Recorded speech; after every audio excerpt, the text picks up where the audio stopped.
एक समय की बात है, मगध राज्य के एक छोटे से गांव में आरव नाम का एक युवक रहता था। आरव बहुत साधारण परिवार से था। न धन, न ऊंचा घर, न कोई पहचान।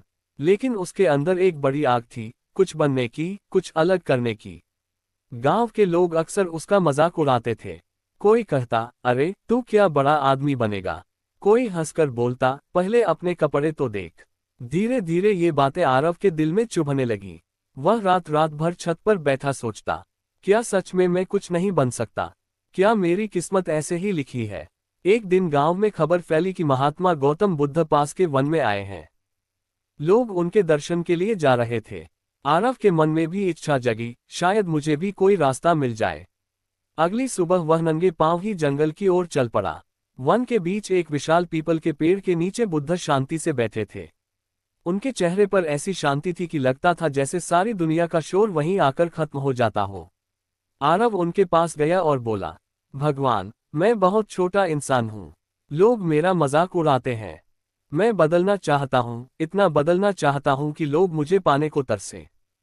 क्या ये संभव है? बुद्ध ने उसकी ओर देखा, मुस्कुराए और बोले, बेटा, जब तक तुम खुद को छोटा मानते रहोगे, दुनिया तुम्हें छोटा ही मानेगी।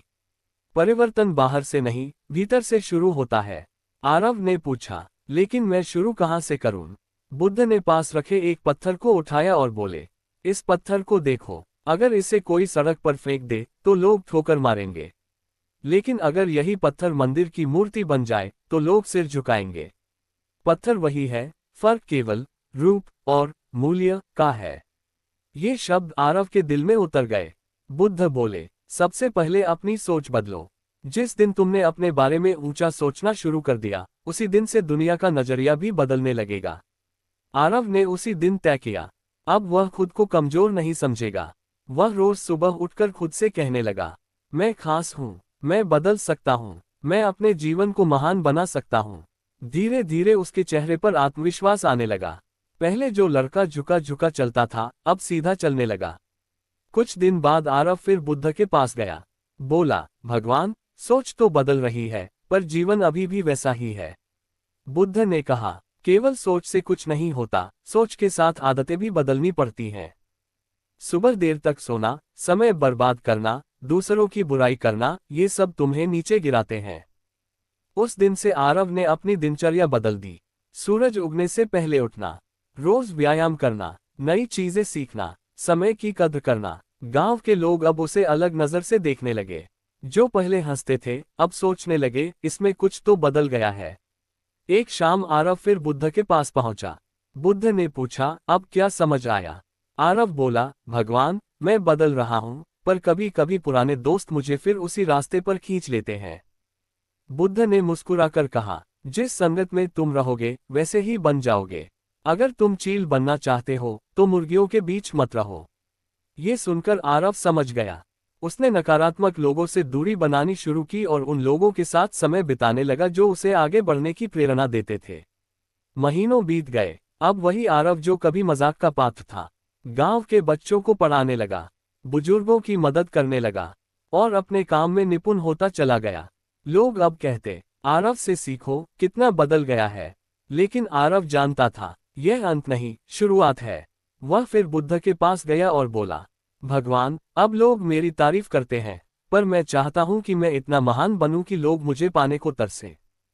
बुद्ध ने उसकी आंखों में देखा और बोले, जब इंसान खुद को तराशता है तो वह हीरा बन जाता है। लेकिन याद रखो, हीरा बनने के लिए पत्थर को हजारों चोटें सहनी पड़ती हैं। आरव समझ गया, अभी उसे और मेहनत करनी है और धैर्य रखना है। पीपल के पत्ते हवा में हिल रहे थे, सूरज ढल रहा था और आरव के जीवन में एक नई सुबह जन्म ले रही थी। पीपल के पेड़ के नीचे बुद्ध की बातें आरव के मन में गूंज रही थी। हीरा बनने के लिए हजारों चोटें सहनी पड़ती हैं। अब आरव समझ चुका था कि बदलाव आसान नहीं होता, लेकिन उसने ठान लिया, अब पीछे नहीं मुड़ना। कुछ ही दिनों बाद गांव में सूखा पड़ गया। खेती बर्बाद होने लगी, लोगों के पास काम नहीं था। जो लोग पहले आरव की तारीफ करते थे, वही अब बोले, देखते हैं तुम्हारा बदलाव अब क्या करता है। आरव के सामने दो रास्ते थे, हार मानकर सबकी तरह रोना या कुछ नया करके दिखाना। उसे बुद्ध की बात याद आई, परिस्थितियां इंसान को नहीं बनाती, इंसान परिस्थितियों को बनाता है। उसने गांव के कुछ युवाओं को इकट्ठा किया और बोला, अगर खेत सूख गए हैं तो हम कुआं खोदेंगे, अगर रास्ता बंद है तो नया रास्ता बनाएंगे। लोग पहले हंसे, पर कुछ युवाओं ने उसका साथ दे दिया। दिन भर धूप में काम, रात को थकान, हाथों में छाले पड़ गए, शरीर टूटने लगा। कई बार मन करता छोड़ दूं सब, लेकिन हर बार उसे बुद्ध की आवाज सुनाई देती, जो खुद पर विजय पा लेता है वही सच्चा विजेता होता है। धीरे धीरे कुआं तैयार होने लगा, गांव में पानी आने लगा। अब वही लोग जो हंसते थे कहने लगे, आरव सच में बदल गया है, ये तो हमारा सहारा बन गया। एक दिन आरव फिर बुद्ध के पास पहुंचा, चेहरे पर गर्व था। बोला, भगवान, अब लोग मेरी इज्जत करते हैं, मेरी बात सुनते हैं। बुद्ध ने शांत स्वर में पूछा, और तुम्हारा मन क्या कहता है? आरव चुप हो गया, उसे महसूस हुआ कि अंदर कहीं न कहीं अहंकार जन्म ले रहा है। बुद्ध बोले, बेटा, जब पेड़ पर फल आते हैं तो शाखाएं झुक जाती हैं। अगर तुम ऊंचे बन रहे हो तो और विनम्र बनो, वरना वही ऊंचाई तुम्हें गिरा देगी। ये शब्द तीर की तरह दिल में लगे। आरव समझ गया, बदलाव का मतलब सिर्फ सफलता नहीं बल्कि विनम्रता भी है। उस दिन के बाद आरव ने एक नियम बना लिया, हर दिन किसी एक व्यक्ति की मदद करना, अपनी सफलता का घमंड न करना, सीखना कभी बंद न करना। अब लोग उसे सिर्फ सफल युवक नहीं, एक अच्छे इंसान के रूप में देखने लगे। गांव के बुजुर्ग कहते, ऐसा बेटा हर घर में होना चाहिए। माता पिता अपने बच्चों से कहते, आरव जैसा बनो। अब लोग सच में उसे पाना चाहते थे, दोस्ती में, काम में, रिश्तों में। एक शाम आरव ने बुद्ध से कहा, भगवान, अब समझ आया, खुद को बदलना मतलब सिर्फ कपड़े, पैसे या नाम बदलना नहीं, बल्कि विचार, आदत, व्यवहार और हृदय बदलना है। बुद्ध मुस्कुराए और बोले, जब इंसान भीतर से बदल जाता है तो दुनिया उसे पाने की इच्छा करती है, क्योंकि वह सिर्फ व्यक्ति नहीं रहता, वह प्रेरणा बन जाता है। सूरज ढल रहा था, लेकिन आरव के जीवन में उजाला बढ़ता जा रहा था।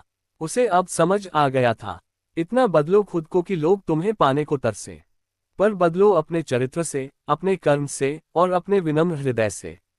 समय बीतता गया, आरव अब गांव में सम्मानित नाम बन चुका था।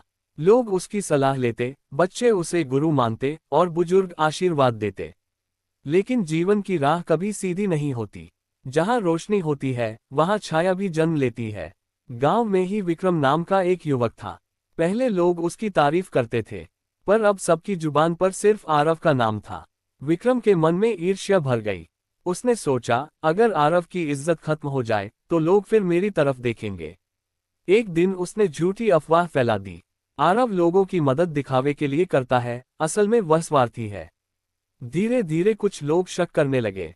जो लोग कल तक आरव की तारीफ करते थे, आज वही कानाफूसी करने लगे। जब आरव को ये बात पता चली, उसका दिल टूट गया। उसने सोचा, मैंने तो सबके लिए अच्छा किया, फिर भी लोग मुझ पर शक क्यों कर रहे हैं। क्रोध उसके भीतर उठने लगा। मन हुआ कि विक्रम को सबक सिखाए, लेकिन उसी क्षण उसे बुद्ध की वाणी याद आई, दूसरों को हराना आसान है, पर अपने क्रोध को हराना सबसे कठिन विजय है। आरव ने तय किया, वह बदला नहीं लेगा, बल्कि अपने कर्म से जवाब देगा। आरव बुद्ध के पास पहुंचा और बोला, भगवान, जब कोई बिना कारण बुरा कहे तो क्या करना चाहिए? बुद्ध ने पास रखे दीपक की ओर इशारा किया और बोले, अगर कोई तुम्हारे सामने अंधेरा फेंके तो क्या तुम भी अंधेरा फेंकोगे या एक दीपक जलाओगे? आरव समझ गया, अंधेरे से लड़ने का तरीका अंधेरा नहीं, प्रकाश है। अगले ही दिन गांव में एक बुजुर्ग बीमार पड़ गए। विक्रम पास से गुजरा पर अनदेखा कर दिया। आरव ने उन्हें अपने कंधे पर उठाया, वैद्य के पास ले गया, दवा दिलाई। ये दृश्य पूरे गांव ने देखा। लोगों की आंखें खुलने लगीं। उन्हें समझ आया, सच्चाई शब्दों से नहीं, कर्मों से दिखती है। धीरे धीरे विक्रम की झूठी बातें खुद ही खत्म हो गईं। अब लोग कहने लगे, जिसके कर्म सच्चे हों उसे गिराया नहीं जा सकता। कुछ दिन बाद विक्रम खुद आरव के पास आया। उसकी आंखों में पश्चाताप था। वह बोला, मुझे माफ कर दो, मैंने ईर्ष्या में आकर गलत किया। आरव मुस्कुराया और बोला, जिस दिन तुमने अपनी गलती मान ली उसी दिन तुम बदल गए। गांव के लोगों ने ये देखा, आरव सिर्फ सफल नहीं, महान हृदय वाला इंसान बन चुका था। शाम को आरव बुद्ध के पास गया। बुद्ध ने कहा, बेटा, याद रखो, लोग तुम्हें पाने को तब तरसते हैं जब तुम उनके लिए भरोसा बन जाते हो। नाम से नहीं, काम से पहचान बनती है। और चरित्र से सम्मान। पीपल के पत्ते फिर हवा में हिल रहे थे, लेकिन इस बार आरव के मन में कोई तूफान नहीं था, सिर्फ शांति थी। उसे समझ आ गया, खुद को बदलने का असली अर्थ है इतना उजाला बन जाओ कि कोई भी अंधेरा तुम्हें छू न सके। गांव में अब आरव एक मिसाल बन चुका था। उसकी बातें लोग ध्यान से सुनते, उसके कामों की चर्चा दूर दूर तक होने लगी। लेकिन जीवन की सबसे बड़ी परीक्षा अभी बाकी थी। एक रात भयंकर आंधी और बारिश आई, कई घर टूट गए, खेत बह गए, लोगों के पास खाने तक का सहारा नहीं बचा। सुबह जब आरव ने ये दृश्य देखा, उसका दिल कांप उठा। गांव वाले रो रहे थे, बच्चे भूखे थे और हर तरफ निराशा छाई हुई थी। लोग आरव के पास आए और बोले, तुम ही कुछ करो, अब उम्मीद सिर्फ तुमसे है। पहली बार आरव को डर लगा। उसने सोचा, क्या मैं सच में इतना सक्षम हूँ? अगर मैं असफल हो गया तो? वह सीधा बुद्ध के पास पहुंचा, आंखों में चिंता थी। आरव बोला, भगवान, सब मुझसे उम्मीद कर रहे हैं, पर मुझे खुद पर भरोसा नहीं हो रहा। बुद्ध ने शांत स्वर में कहा, जब नाव किनारे पर होती है तब डर नहीं लगता, लेकिन असली नाविक वही है जो तूफान में भी पतवार संभाल ले। फिर बुद्ध ने पूछा, तुम दूसरों पर विश्वास करते हो? आरव बोला, हाँ। बुद्ध मुस्कुराए, तो खुद पर भी करो, क्योंकि तुम भी उसी सृष्टि का हिस्सा हो। ये शब्द आरव के भीतर बिजली की तरह दौड़ गए। आरव गांव लौटा, उसने सबको इकट्ठा किया और बोला, हम सब मिलकर अपने गांव को फिर खड़ा करेंगे। कोई अकेला नहीं है। उसने काम बांट दिए, कोई लकड़ी इकट्ठा करे, कोई भोजन बनाए, कोई बच्चों और बुजुर्गों का ध्यान रखे। दिन रात मेहनत शुरू हो गई। धीरे धीरे टूटे घर फिर खड़े होने लगे। गांव में फिर से जीवन लौटने लगा। लोग अब कहते, आरव सिर्फ बदल नहीं गया, वह दूसरों की जिंदगी बदल रहा है। काम पूरा होने के बाद भी आरव के मन में घमंड नहीं आया। वह चुपचाप बुद्ध के पास गया और बोला, भगवान, आज समझ आया, डर बाहर नहीं अंदर होता है। बुद्ध ने कहा, जिस दिन इंसान अपने डर को पहचान लेता है, उसी दिन वह उससे बड़ा हो जाता है, और जो खुद से जीत गया, उसे दुनिया कभी हरा नहीं सकती। अब लोग आरव को पाने की इच्छा रखते थे। कोई उसे मित्र बनाना चाहता, कोई अपना मार्गदर्शक, कोई अपना बेटा जैसा मानता। लेकिन आरव जान चुका था, महान बनना मतलब सबसे ऊपर खड़ा होना नहीं, बल्कि सबके साथ खड़ा होना है। डूबते सूरज की लालिमा में पीपल के नीचे खड़ा आरव मुस्कुरा रहा था। उसे महसूस हुआ, वह अब वही लड़का नहीं रहा जो कभी खुद को छोटा समझता था। वह अब एक प्रेरणा बन चुका था। समय के साथ आरव का नाम दूर दूर तक फैल चुका था।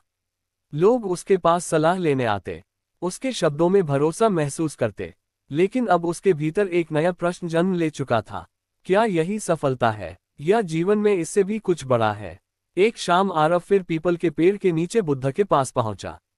चेहरे पर शांति थी, पर आंखों में खोज अभी भी बाकी थी। आरव बोला, भगवान, मैंने खुद को बदला, लोगों की मदद की, सम्मान पाया, फिर भी मन कभी कभी खाली क्यों लगता है? बुद्ध ने पास बहती नदी की ओर इशारा किया और बोले, इस नदी को देखो, ये कभी अपने लिए नहीं बहती, फिर भी हमेशा भरी रहती है, क्योंकि उसका अस्तित्व देने में है, लेने में नहीं। आरव चुप हो गया। उसे समझ आने लगा, सच्ची तृप्ति सम्मान में नहीं, सेवा में है। बुद्ध बोले, बेटा, लोग तुम्हें पाने को तब तरसते हैं जब तुम उनके जीवन में प्रकाश बनते हो। पर याद रखो, प्रकाश खुद के लिए नहीं चमकता, वह दूसरों के अंधेरे को मिटाने के लिए होता है। ये शब्द आरव के हृदय में उतर गए। उसे एहसास हुआ, बदलाव का अंतिम चरण स्वयं से ऊपर उठना है। कुछ समय बाद आरव को शहर से बड़ा अवसर मिला। धन, प्रसिद्धि और आराम सब उसके कदमों में था। गांव वालों ने कहा, जाओ, तुम्हारा भविष्य चमक जाएगा। लेकिन उसी समय गांव में एक विद्यालय बनाने की जरूरत थी। अगर आरव शहर चला जाता तो ये सपना अधूरा रह जाता। उस रात आरव ने लंबा विचार किया। सुबह वह बुद्ध के पास गया। बुद्ध ने सिर्फ इतना कहा, जो निर्णय तुम्हें शांति दे वही सही है। आरव ने शहर का अवसर छोड़ दिया और गांव में विद्यालय बनवाने का निश्चय किया। बाद वही गांव ज्ञान का केंद्र बन गया। बच्चे पढ़ने लगे, युवाओं को दिशा मिली, बुजुर्ग गर्व से मुस्कुराने लगे। अब लोग सिर्फ आरव को पाने को नहीं तरसते थे, वे उसके जैसा बनना चाहते थे। एक दिन बुद्ध ने आरव से कहा, याद रखो, खुद को इतना बदलो कि लोग तुम्हें पाने को तरसे, पर बदलो अपने चरित्र से, अपने कर्म से और अपने निस्वार्थ हृदय से, क्योंकि दुनिया नाम नहीं, अच्छे इंसान को याद रखती है। आरव की आंखों में कृतज्ञता थी। उसे अब समझ आ गया था, बदलाव सोच से शुरू होता है, आदतों से बढ़ता है, विनम्रता से टिकता है, और सेवा से पूर्ण होता है। पीपल के पत्ते हवा में हिल रहे थे। सूरज ढल रहा था, लेकिन आरव के भीतर एक नया सूरज उग चुका था। अब वह सिर्फ बदला हुआ इंसान नहीं था, वह एक प्रेरणा बन चुका था।